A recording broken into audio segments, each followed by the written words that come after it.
Hello, hello everybody. How are you? I hope you're well. I do. I really do.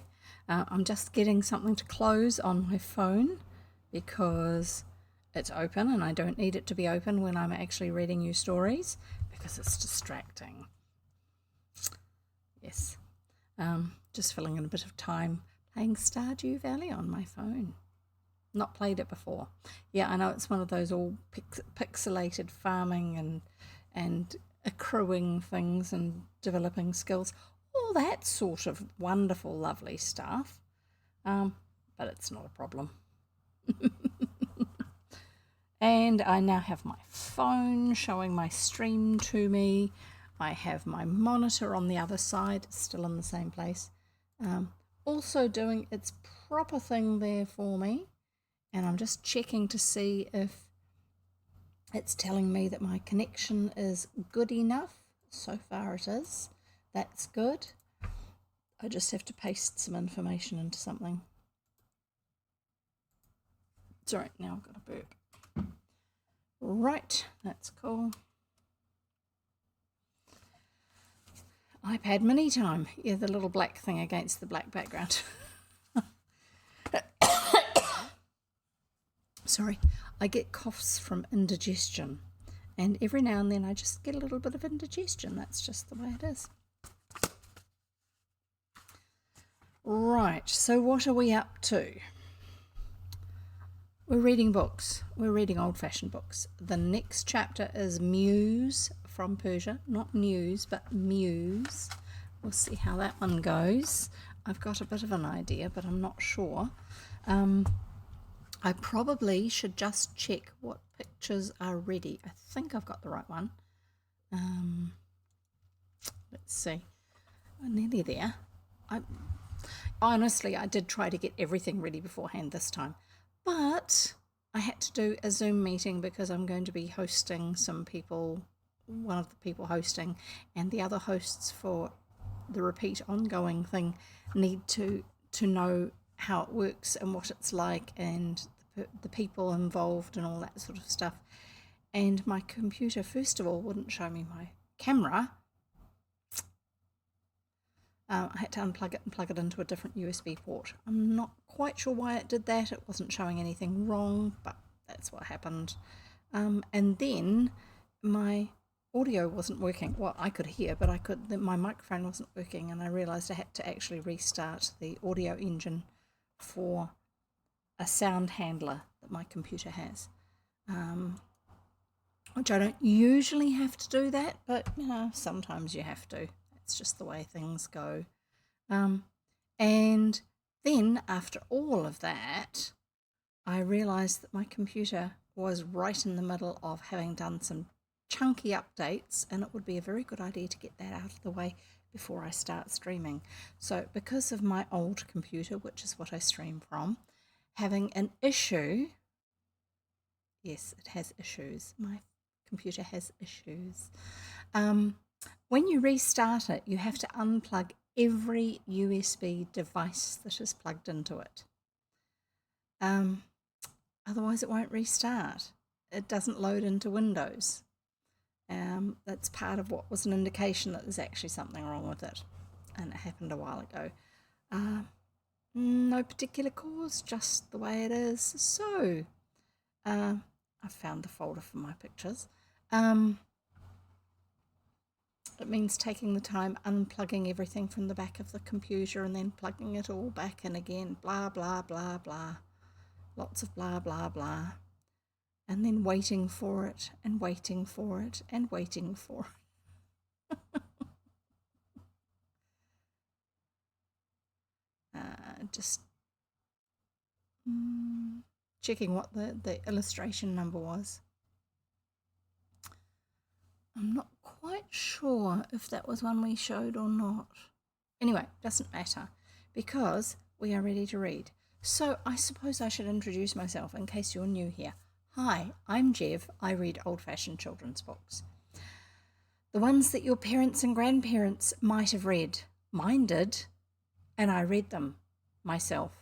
As a child, as a teenager, as an adult, I'm still reading them. In fact, there's one right here. And this is not only one that my father, who's not a major reader at all, does not read for the fun of it normally, has read, but also his father, my grandfather, because he got this as a prize. Because they used to do that. They'd give you books as prizes for different things. Anyway, so it's one of the ones I've read previously. So I read old-fashioned children's books because it's a world that's long gone, and it's quite fun to discover what it was like through the eyes of people who were there at the time. Even if the story and the world that they're talking about is imaginary, the way the world was when they were growing up and as an adult colours the way they write. So you get some people who just went along with the way society was and didn't really rock the boat when they were growing up, or didn't see any particular injustices, and so in their writing everything just sort of seems to come across as fairly normal, although some of them will actually write the opposite way. And then you get people who decided that they were going to make a difference, and so they jolly well did, even if it was just through entertaining writing. Some of the differences were things like viewing women and girls, especially girls, as being reasonably equal to the boys, whereas most of the other stories that were written at the time were not written that way. And they might start off sounding like the story has roles for girls versus boys, that different things that were the things that you ought to do. But in fact, during the course of the story, in aside style comments, there were things that were basically helping to rock the boat a little and make it a little bit more. You thought about, why are we doing it this way? Do we need to do it this way? And so the boys and the girls would work on things together in the story. And in that day and age, that in some ways is actually quite revolutionary, because these were books written addressing children directly. They were written to entertain children. And so therefore, if you can help children to see things differently, then as an adult, they will take that changed perception with them into their adult world and actually have an influence on other people around them, which is one of the ways you can change the world. Did you know you could change the world? You can. Not all at once, and it's not easy, but being yourself, especially if you're doing it in a way that is positive and encouraging and getting people working forwards and all this sort of thing like that, actually can make a very big difference. Sorry, I just have to get rid of a window that's on my desktop here. There you go.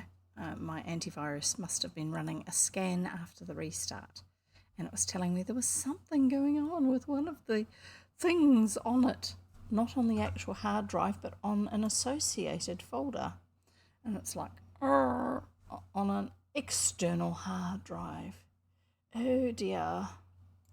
Sorry, I'm just checking something that's going on here. It's not quite what I was expecting to see, but that's okay. We'll be there in a minute.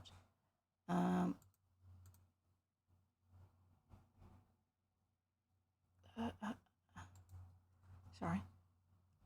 Things don't always go quite the way you expect them to on computers. In fact, things usually don't go the way you expect them to on computers. Did you notice that? Sorry. Now I'm turning around to reach my keyboard, which is on the other side of me, for the one that's over there.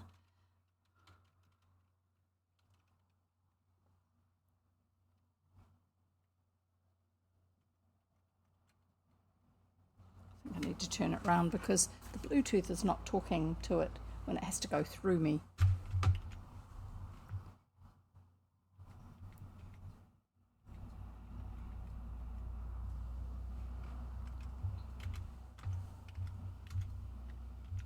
There, that's better. Get that one out of the way. I've put it over there because otherwise it is sitting underneath my mouse, which isn't a good place for it to be. And it can cause problems. And also because I've had it fall off and go crashing to the floor, which isn't good for it. It's also not good for my nerves. Oh, what's going on? Anyway, all that sort of stuff. Trying to keep an eye on everything. One of the things with not having a gaming stream is usually there's not a need for a large number of moderators to make sure that everything stays in order and functions the way it ought to. But that also means that often, not always, but often I'm trying to do several different roles at the same time. But that's not a problem. I now have this here in front of me to read. So how about we read? Did I tell you anything more that I need? Was there? Yes. You forgot to remind me. Naughty. I have a set of 3 tips. Have something to drink, something to snack on. How's this? Snack log. Yum. We discussed those last time. And somewhere comfortable to sit. Unless, of course, you're working or studying or something and you can't sit somewhere comfortable. That's okay. It's up to you. But I have no problem with you lurking. If you want to lurk but let me know that you're lurking, write the exclamation mark and then lurk, L-U-R-K, in the chat. I'm addressing the Twitch viewers who are here watching me reading live at the moment. This is irrelevant for people who are on YouTube watching the recording. And then that will just tell me that you're lurking, but also it will probably say something, and I can't remember what I got it to say. Something saying that it's fine if you're lurking, I suppose. It wouldn't have been rude. I don't think it would have anyway. Not intentionally. I have been known to be rude accidentally. That has happened before. Anyway, so we'll get on with reading. Let's stop talking, shall we? The Phoenix and the Carpet by E. Nesbit, Chapter 7, Mews from Persia. When you hear that the 4 children found themselves at Waterloo Station quite untaken care of and with no one to meet them, it may make you think that their parents were neither kind nor careful. But if you think this, you will be wrong. The fact is, Mother arranged with Aunt Emma that she was to meet the children at Waterloo, which is a train station in London, when they went back from their Christmas holiday at Lyndhurst. The train was fixed, but not the day. Then Mother wrote to Aunt Emma, giving her careful instructions about the day and the hour, and about luggage and cabs and things, and gave the letter to Robert to post. But the hounds happened to meet Rufus Stone that morning, and what is more, on the way to the meet, they met Robert, and Robert met them, and instantly forgot all about posting Aunt Emma's letter, and never thought of it again until he and the others had wandered 3 times up and down the platform at Waterloo, which makes 6 in all, 3 one way and 3 the other way, and had bumped against old gentlemen and stared in the faces of ladies and been shoved by people in a hurry and by your leave by porters with trucks, and were quite sure that Aunt Emma was not there. Then suddenly the true truth of what he had forgotten to do came home to Robert. And he said, "Oh, crikey," and stood still with his mouth open and let a porter with a Gladstone bag in each hand and a bundle of umbrellas under one arm blunder heavily into him, and never so much as said, "Where are you shoving to now?" or "Look out where you're going, can't you?" The heavier bag smote him at the knee, and he staggered, but he said nothing. When the others understood what was the matter, I think they told Robert what they thought of him. "We must take the train to Croydon," said Anthea, "and find Aunt Emma." So obviously Aunt Emma lives in or near Croydon. "Yes," said Cyril, "and precious pleased those Jevonses would be to see us and our traps," meaning all their stuff. Aunt Emma indeed was staying with some Jevonses, very prim people. They were middle-aged and wore very smart blouses, and they were fond of matinees and shopping, and they did not care about children. "Not quite sure how this is supposed to work." "I know Mother would be pleased to see us if we went back," said Jane. "Yes, she would, but she'd think it was not right to show she was pleased. Because it's Bob's fault we're not met. Don't I know the sort of thing?" said Cyril. "Besides, we've no tin," meaning no money. No, we've got enough for a growler among us, but not enough for tickets to the New Forest. I don't know what a growler is. Maybe it's a soft drink? I can't remember. I'm pretty sure we had it before, but I can't remember what it was. Sorry. We must just go home. They won't be so savage when they find we've really got home all right. You know, Auntie was only going to take us home in a cab. I believe we ought to go to Croydon, Anthea insisted. Aunt Emma would be out. To a dead cert, absolutely certain she would have been out. Anyway, said Robert, those Jevonses go to the theatre every afternoon, I believe. Besides, there's the Phoenix at home and the carpet. I votes we call a four-wheeled cabman. So, they'd already talked about the Jevonses going out to matinees, which is the afternoon showing at a theatre or a picture theatre, cinema, movies these days. That session is usually called a matinee. And I'm not quite sure why the Jevonses go then, but I have a sneaking suspicion it might be a way to save money, because generally the matinee session is a little cheaper.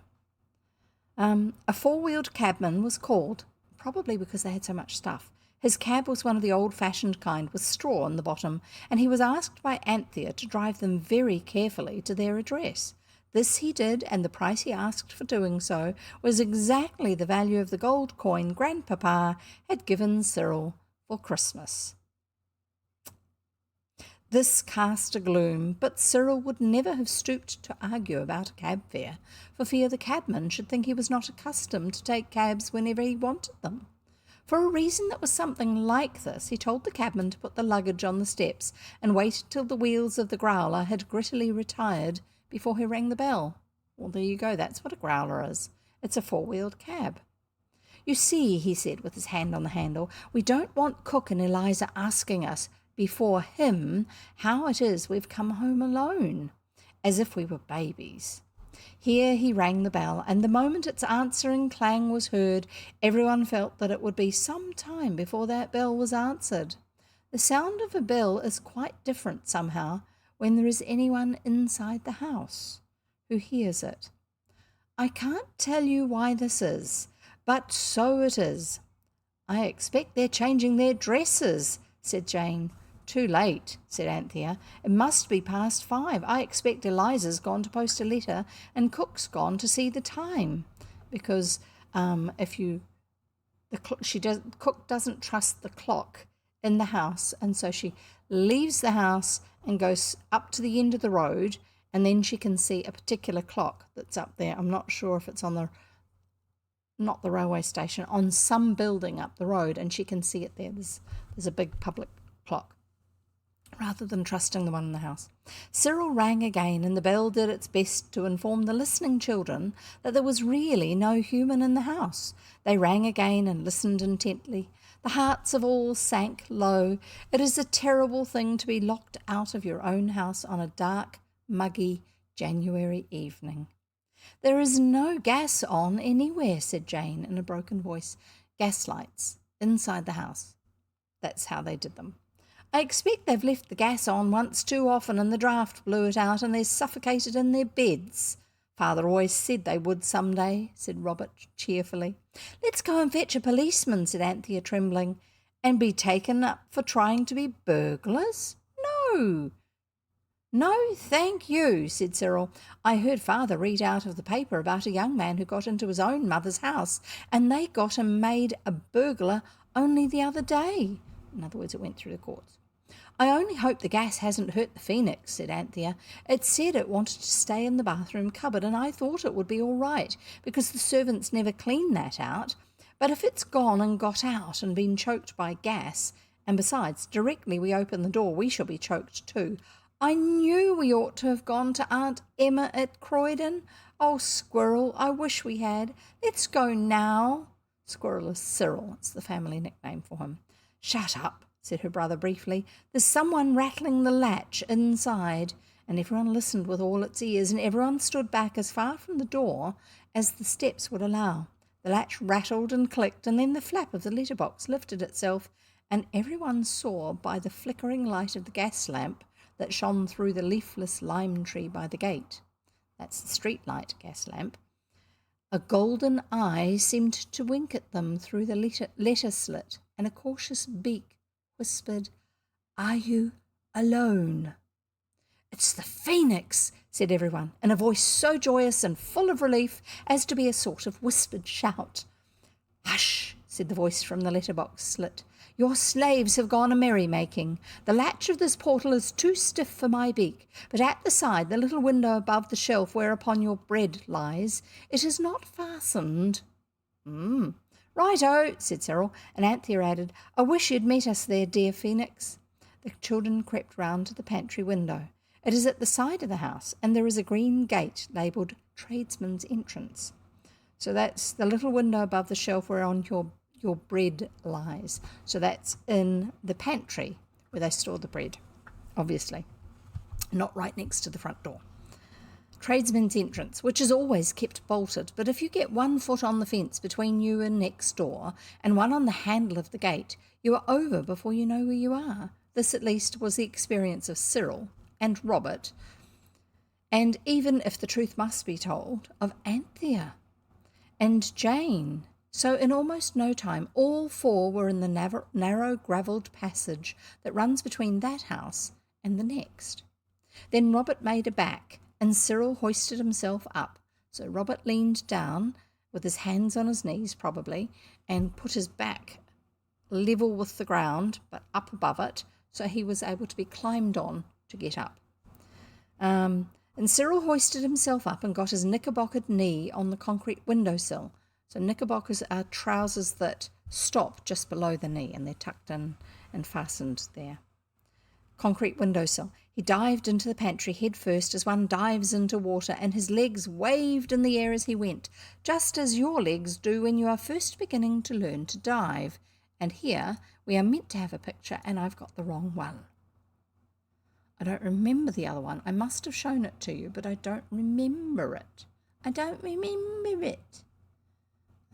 That looks like that one. And here you go. He's going in through the pantry window.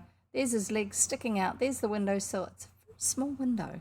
It's probably just for allowing a little bit of fresh air in. But the intention is that it's not big enough. It could possibly be left open or unlatched, and that thieves, burglars, wouldn't necessarily get in.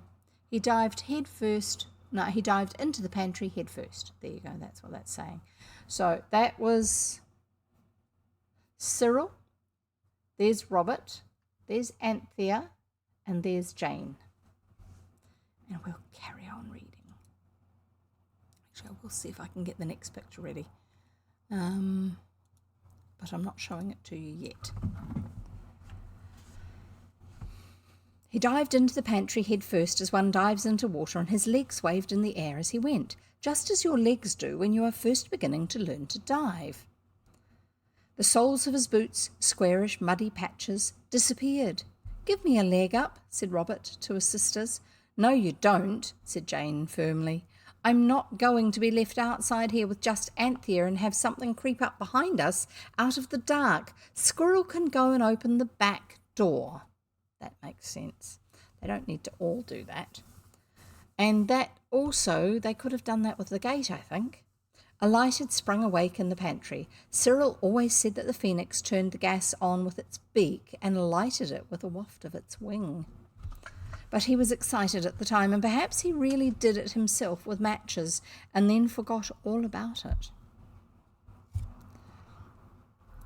He let the others in by the back door, and when it had been bolted again and the children went all over the house and lighted every single gas jet that they could find, for they couldn't help feeling that this was just the dark, dreary winter's evening when an armed burglar might easily be expected to appear at any moment.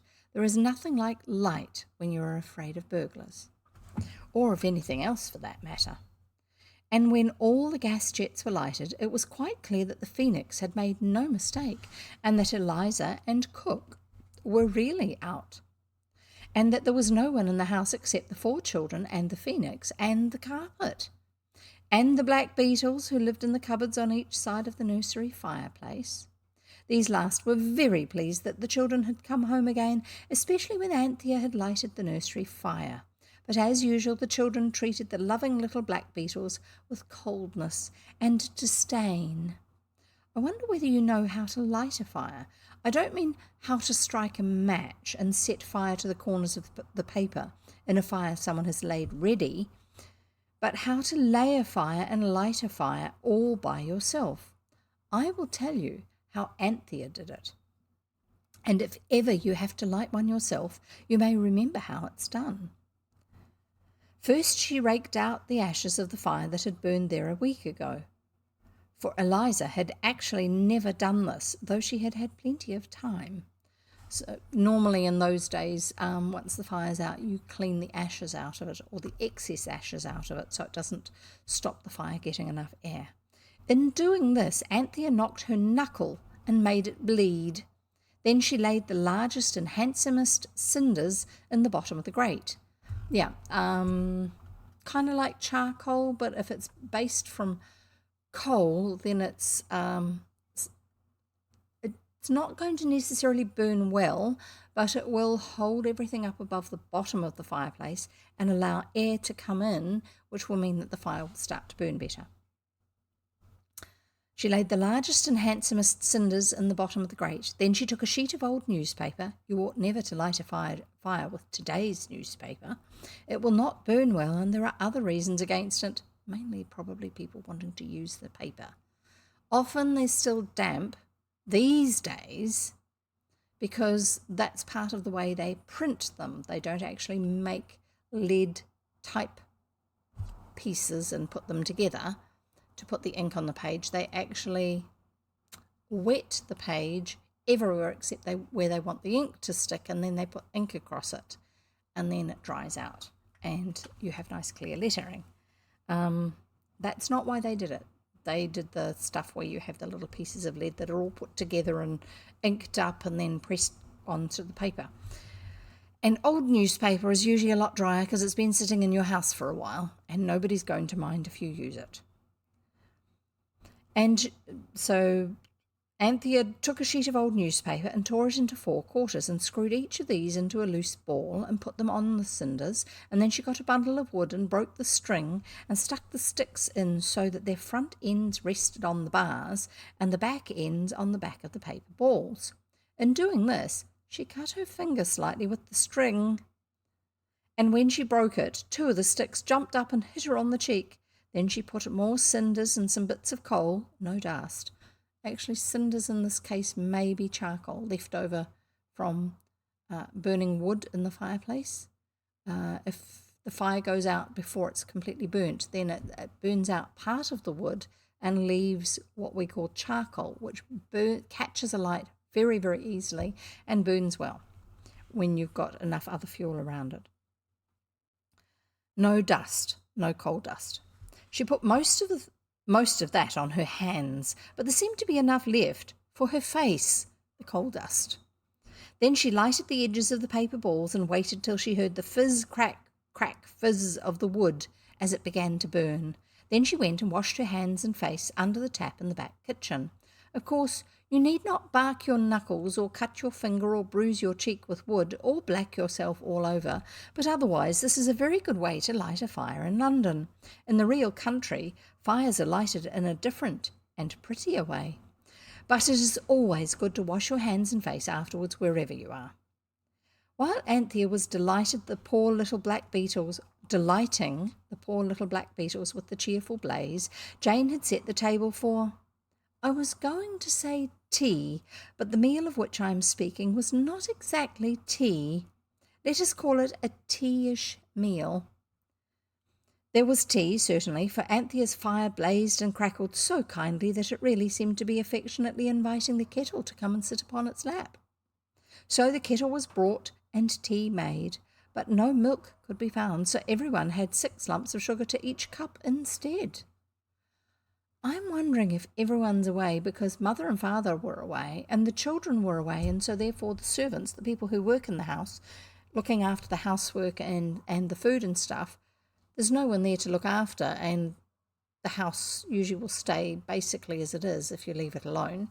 And if they then went... Sorry. I didn't get much sleep last night. I'm having a hard time keeping my eyes open.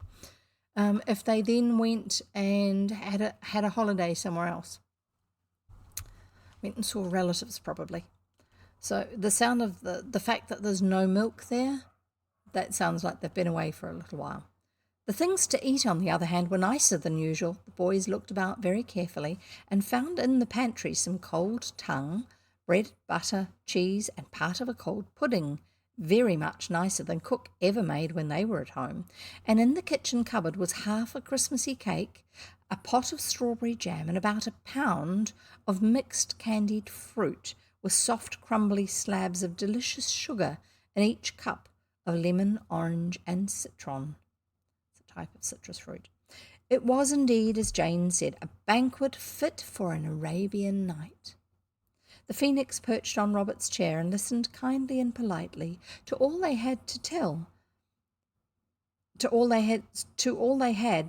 it about their visit to Lyndhurst, and underneath the table, by just stretching a toe down rather far, the faithful carpet could be felt by all, even by Jane, whose legs were very short, so she's definitely the youngest of these four. "Your slaves will not return tonight," said the phoenix. "They sleep under the roof of the cook's stepmother's aunt, who is, I gather, hostess to a large party tonight in honour of her husband's cousin's stepsister's mother's 90th birthday." There you go. "I don't think they ought to have gone without leave," said Anthea, "however many relations they have, or however old they are. But I suppose we ought to wash up." "It's not our business about the leave," said Cyril firmly, "but I simply won't wash up for them. We got it, and we'll clear it away, and then we'll go somewhere on the carpet. It's not often we get a chance of being out all night. We can go right away to the other side of the equator, to the tropical climes, and see the sun rise over the great Pacific Ocean, which is actually the ocean that I have out just beyond the islands out here. And it's a big ocean. If you look on Google Earth when it's showing the globe view and turn the globe around until you will have, here's the globe, you will have Australia here is a big lump island. It's actually a continent, but it's also an island. You'll have Antarctica down here, and you have a funny little the other way, that way, much, much smaller than Australia and Antarctica. A set of islands, kind of in a weird bent, broken banana shape. That's New Zealand. And then above it, you won't be able to see it very well if it's zoomed right out. There's a sprinkling of islands, and then you've got South America, Central America, which includes Panama Canal and those sort of places, North America, Mexico and North America, Canada, Alaska, which is part of America, and then you've got Russia, and then you've got China and Japan, and then the Philippines and a whole lot of other places like that. Anyway, so if you center it so you can see as little as possible of each of those pieces of land, New Zealand will probably still be in it more than most of the others at the bottom, you will see that most of what you see there is ocean, and that is the Pacific Ocean. It is huge. It goes from Antarctica right up to Alaska and Russia.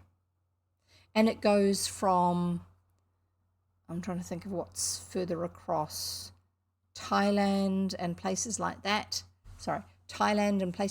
in Southeast Asia, right across to Central and South America. It's a huge expanse of water. So he's talking about, because the children live in England, and so the nearest ocean that they will see is the Atlantic, which is, relatively speaking, quite a lot smaller. It's still huge. You can't see the other side when you're on it. But it's a lot smaller, and the colour is quite different. I don't know why, it just is. I noticed it. Anyway, something about the Pacific Ocean, where we can go right away to the other side of the equator, to the tropical climes, and see the sun rise over the great Pacific Ocean. "Right you are," said Robert. "I always did want to see the Southern Cross and the stars as big as gas lamps. So if you're somewhere where there's no light at all, at night, like no street lighting, no house lights, then you will the stars will appear to be bigger and closer, and you'll see more of them. Don't go, said Anthea very earnestly, because I couldn't. I'm sure Mother wouldn't like us to leave the house, and I should hate to be left here alone. I'd stay with you, said Jane loyally. I know you would, said Anthea gratefully, but even with you I'd much rather not have the others away. Sorry, I need to eat something. My head's a bit spinny. Well, said Cyril, trying to be kind and amiable, I don't want you to do anything you think is wrong, but... He was silent. The silence said many things. I don't see, Robert was beginning when Anthea interrupted. I'm quite sure sometimes you just think a thing's wrong and sometimes you know, and this is a no time. The phoenix turned kind golden eyes on her and opened a friendly beak to say, when it is, as you say, a no time, there is no more to be said, and your noble brothers would never leave you. Of course not, said Cyril rather quickly, and Robert said so too.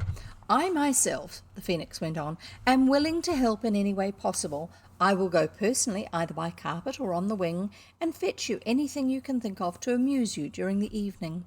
In order to waste no time, I could go while you wash up. The phoenix is going to get them to do the dishes. Why, it went on in a musing voice, why does one wash up teacups and wash down the stairs? English grammar is a strange beast. You couldn't wash stairs up, you know, said Anthea, unless you began at the bottom and went up feet first as you washed. I wish Cook would try that way for a change. That would be such hard work. And you'd be like to fall over and also tip over the water bucket.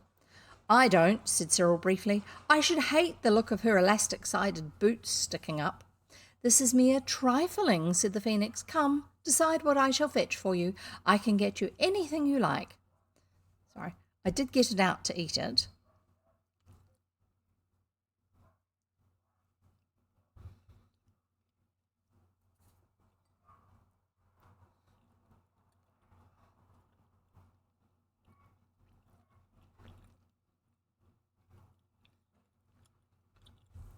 It's warm enough that the chocolate melts on your fingers.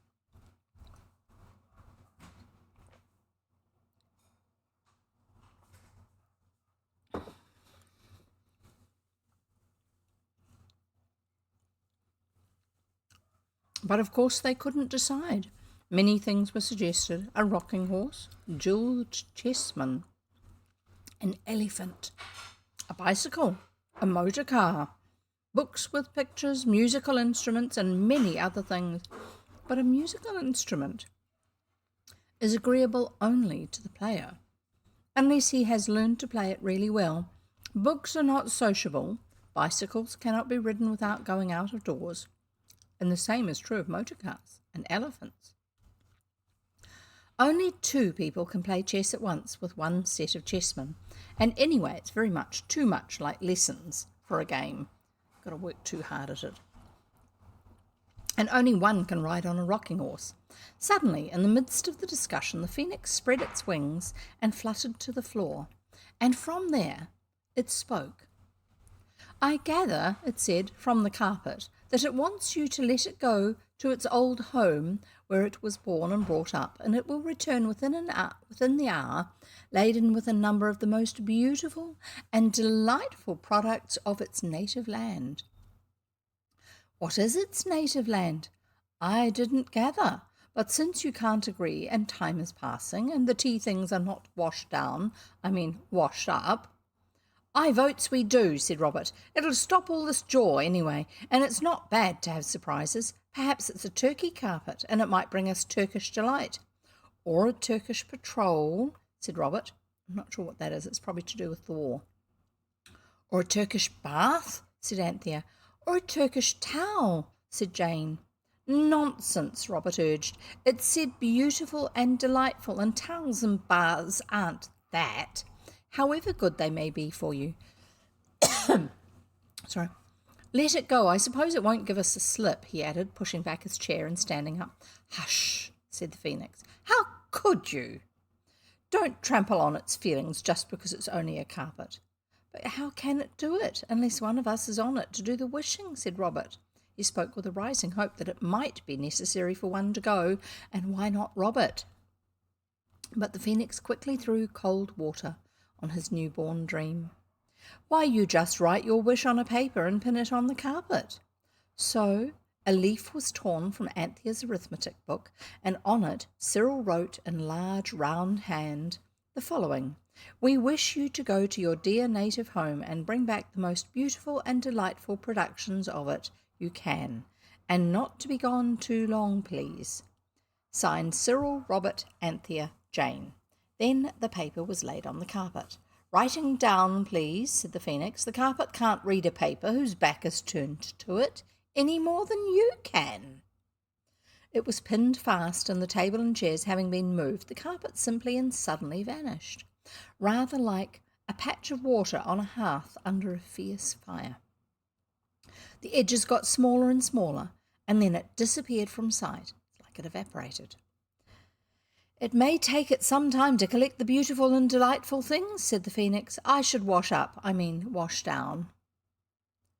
So they did. There was plenty of hot water left in the kettle, and everyone helped, even the Phoenix, who took up cups by their handles with its clever claws and dipped them in the hot water, and then stood them on the table ready for Anthea to dry them. All right, I need to check to see which these pictures are.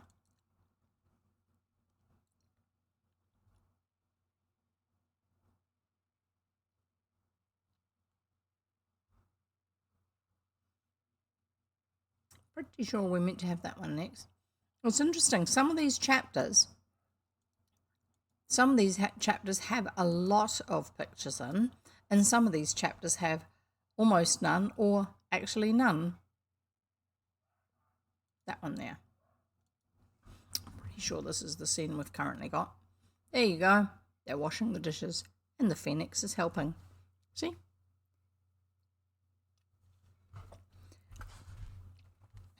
Took the cups by their handles with its clever claws and dipped them in the hot water, and then stood them on the table ready for Anthea to dry them. But the bird was rather slow because, as it said, though it was not above any sort of honest work, messing about with dishwater was not exactly what it had been brought up to.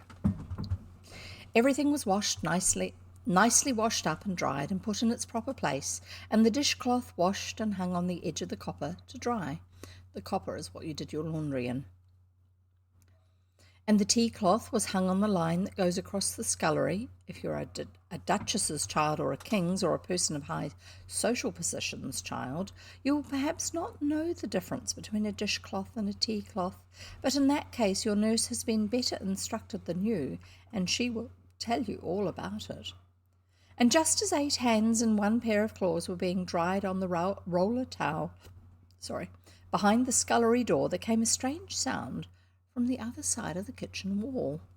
The side where the nursery was. It was a very strange sound indeed, most odd and unlike any other sounds the children had ever heard. At least, they had heard sounds as much like it as a toy engine's whistle is like a steam siren's.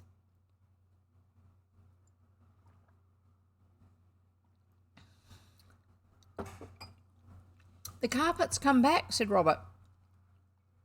And the others felt that he was right. But what has it brought with it? Asked Jane. It sounds like Leviathan, the great beast. It couldn't have been made in India and have brought elephants. Even baby ones would be rather awful in that room, said Cyril. I vote we take it in turns to squint through the eye hole. They did, in order of their ages. The Phoenix, being the eldest by some thousands of years, was entitled to first peep, but, excuse me, it said, ruffling its golden feathers and sneezing softly, looking through keyholes always gives me a cold in my golden eyes. So Cyril looked. I see something grey, moving, he said. It's a zoological garden of some sort, I bet, said Robert, when he had taken his turn. And the soft rustling, bustling, ruffling, scuffling, shuffling, fluffling noise went on inside. "I can't see anything," said Anthea. "My eye tickles so." Then Jane's turn came and she put her eye to the keyhole. "It's a giant kitty cat," she said, "and it's asleep all over the floor." "Giant cats are tigers. Father said so." "No, he didn't. He said tigers were giant cats. It's not at all the same thing." "It's no use sending the carpet to fetch precious things for you if you're afraid to look at them when they come," said the Phoenix sensibly. And Cyril, being the eldest, said, "Come on," and turned the handle. The gas had been left full on after tea, and everything in the room could be plainly seen by the 10 eyes at the door. At least, not everything, for though the carpet was there, it was invisible because it was completely covered by the 199 beautiful objects which it had brought from its birthplace. "My hat," remarked Cyril. "I never thought about it being a Persian carpet." Yes, it was now plain that it was so, for the beautiful objects which it had brought back were cats, Persian cats, grey Persian cats, and there were, as I have said, 199 of them. And they were sitting on the carpet as close as they could get to each other. But the moment the children entered the room, the cats rose and stretched and spread and overflowed from the carpet to the floor, and in an instant the floor was a sea of moving, mewing pussishness, and the children with one accord climbed to the table and gathered up their legs, and the people next door knocked on the wall, and indeed no wonder, for the Mews were Persian and piercing. "This is pretty poor sport," said Cyril. "What's the matter with the bounders?" "I imagine that they are hungry," said the Phoenix. "If you were to feed them—" "We haven't anything to feed them with," said Anthea in despair, and she stroked the nearest Persian back.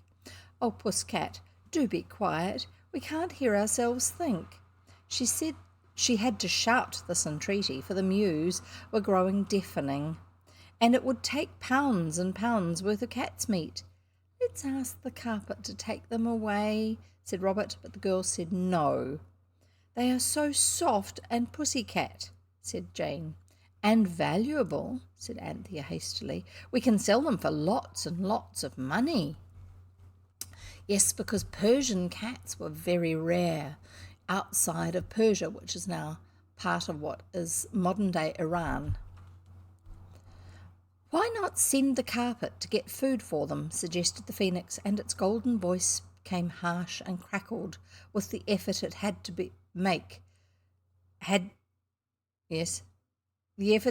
make to be heard above the increasing fierceness of the Persian Mews, because they're mewing, mew, mew.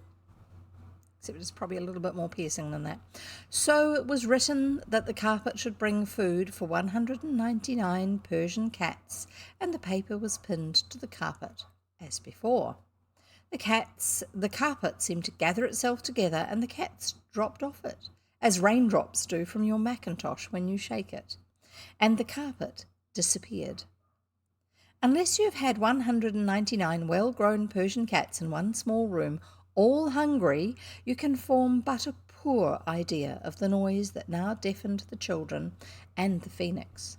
The cats did not seem to have been at all properly brought up. They seemed to have no idea of its being a mistake in manners to ask for meals in a strange house, let alone to howl for them, and they mewed and they mewed and they mewed and they mewed till the children poked their fingers into their ears and waited in silent agony, wondering why the whole of Camden Town did not come knocking at the door to ask what was the matter, and only hoping that the food for the cats would come before the neighbours did, and before all the secret of the carpet and the Phoenix had to be given away beyond recall to an indignant neighbourhood. There you go. Sorry, I'm just finding the next page.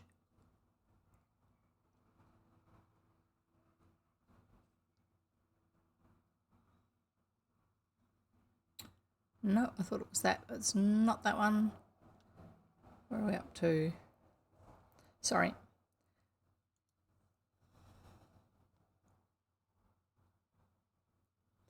Right, that one.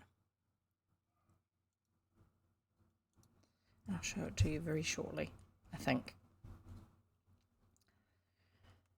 The cats mewed and twisted their Persian forms in and out and unfolded their Persian tails, and the children and the phoenix huddled together on the table. The phoenix, Robert noticed suddenly, was trembling. So many cats, it said, and they might not know I was the phoenix. These accidents happen so quickly, it quite unmans me. This was a danger of which the children had not thought. The fact that he's a bird, and there are a lot of cats, and they're hungry. Creep in, said Robert, opening his jacket, and the phoenix crept in. Only just in time, for green eyes had glared, pink noses had sniffed, white whiskers had twitched, and as Robert buttoned his coat, he disappeared to the waist in a wave of eager grey Persian fur. There you go. There's Robert doing up his jacket, and there's the cats reaching up him and climbing over each other possibly. And on the instant, the good carpet slapped itself down on the floor, and it was covered with rats. 398 of them. So that's 2 rats per cat. Don't know that this is really such a good thing after all. Oh dear. Oh dear, oh dear, oh dear. What are we going to do next? How horrible, cried Anthea. Oh, take them away. Take yourself away, said the phoenix. And me. I wish we never had a carpet, said Anthea in tears. I hope she wasn't touching it. They hustled and crowded out of the door and shut it and locked it. Cyril, with great presence of mind, lit a candle and turned off the gas at the main. The rats will have a better chance in the dark, he said. He's wanting to save the rats. The mewing had ceased. Everyone listened in breathless silence. We all know that cats eat rats. It's one of the first things we read in our little brown reading books. But all those cats eating all those rats, it wouldn't bear thinking of. Suddenly Robert sniffed. In the silence of the dark kitchen, where the only candle was burning all on one side because of the draught.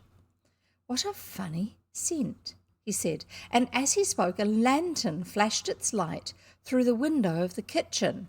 A face peered in and a voice said, "What's all this row about? You let me in." It was the voice of the police. Robert tiptoed to the window and spoke through the pane that had been a little cracked since Cyril accidentally knocked it with a walking stick when he was playing at balancing it on his nose. It was after they'd been to the circus. "What do you mean?" he said. "There's no row. You listen. Everything's as quiet as quiet." And indeed it was. The strange sweet scent grew stronger, and the phoenix put out its beak. The policeman hesitated. "They're musk rats," said the phoenix. "I suppose some cats eat them, but never Persian ones. What a mistake for a well-informed carpet to make. Oh, what a night we are having." "Do go away," said Robert nervously. "We're just going to bed. That's our bedroom candle. There isn't any row. Everything's as quiet as a mouse." A wild chorus of mews drowned his words, and with the mews were mingled the shrieks of the muskrats. What had happened? Had the cats tasted them before deciding they disliked the flavour? "I'm a-comin' in," said the policeman. "You've got a cat shut up in there." "A cat?" said Cyril. "Oh, my only aunt. A cat?" "Come on then," said Robert. "It's your own lookout. I advise you not.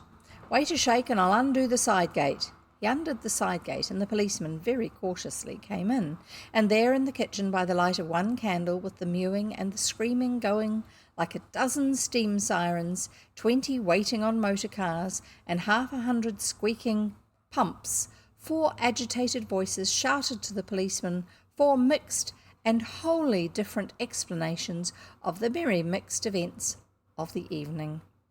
Did you ever try to explain the simplest thing to a policeman? And that's the end of that chapter. And I know it's a little early to be finishing now, and I'm sorry about that.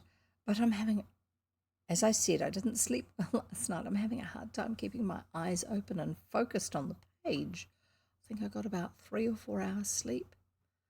It's just one of those things that sometimes happens. Most nights I'm okay.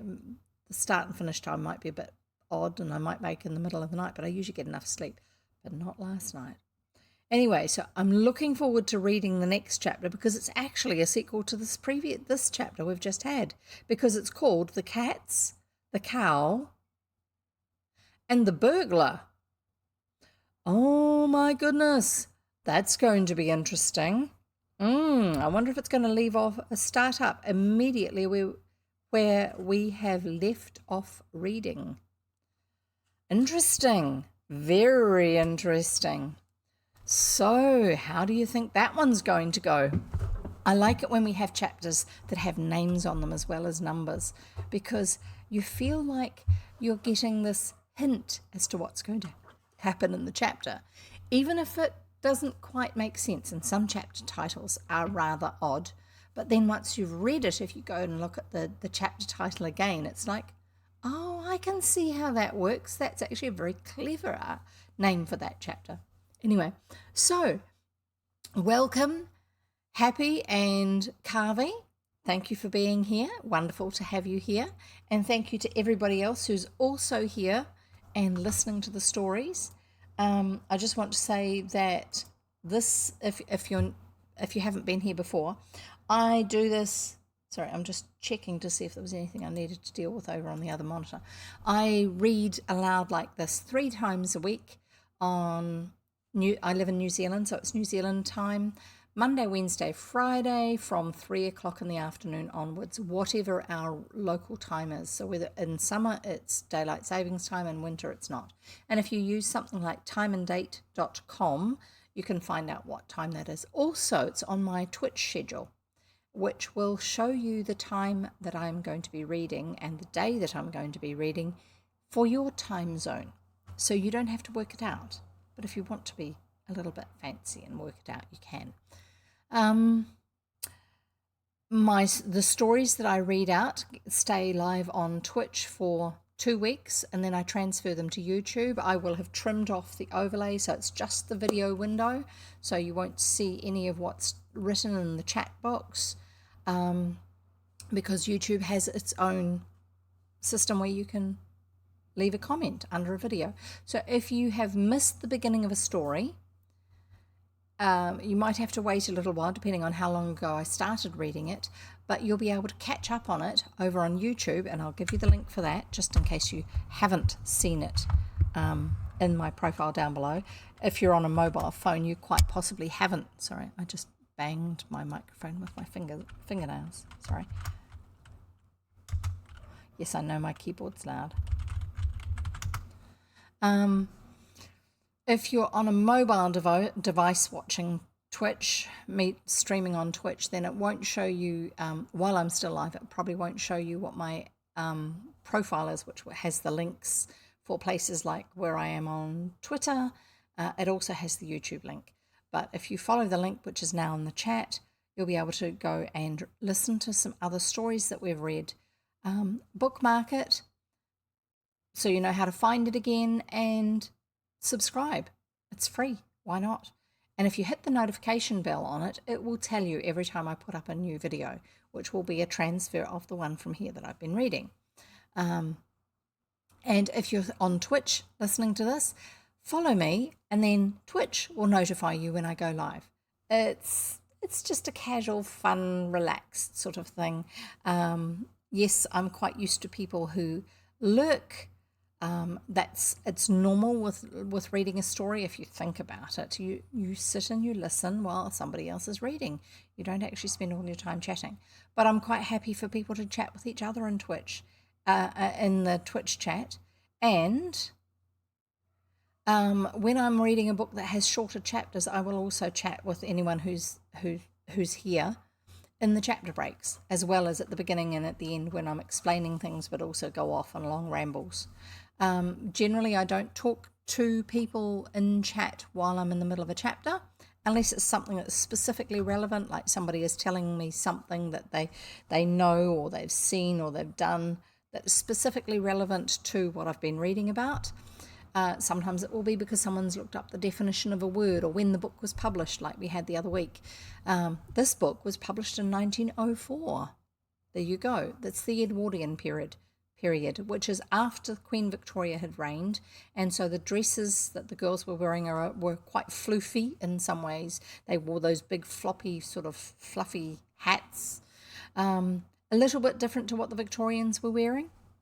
But it's kind of, if you think about that, then the children working together to do the dishes, so not just leaving it for the girls to do, but the boys actually helping with that, was quite revolutionary for that time period. So that's what I was talking about at the beginning, that it's one of the good things about reading books from different eras is we actually see the world differently to what we usually see it. And it helps us to understand other people, other places, other times better. It's all very good for your brain. It's fun, but it's also quite exercising for your brain. And the more you're aware of other people, other places, other times, other ways of thinking and doing things, the more understanding you are and allowing other people to be themselves. We like to be able to be ourselves. We like to be able to make our own choices, and it's good to allow others to do that too. So there you go. That's the lesson for today, I suppose. Yeah, I've got social links on both YouTube and Twitch. You can find them in my profile, which is down below. In the doobly-doo, or doobie-doo, whichever way you want to say it. There you go. If you're on YouTube, that's what it's called, apparently. Anyway, and yeah, you can give it a like too. That's fine. You can't do that on Twitch, but you can do that over on YouTube.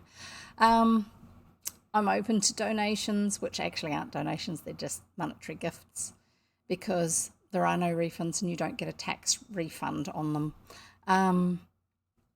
Bits, that's a form of gifting value. Anything like that, it'll go towards me getting new emotes because I've only got one at the moment. I've got one sub emote and I really need to do a whole lot. And I would like to do some that are specific to me and this channel rather than just getting someone who's done a bunch of generic ones that are cute but aren't really us. So, yeah. And we've got a Discord server. There's a link for that somewhere too. All that sort of information. Go on, explore, find out, listen to more stories, have a wonderful time listening to other books or reading yourself. Thank you for being here. Bye.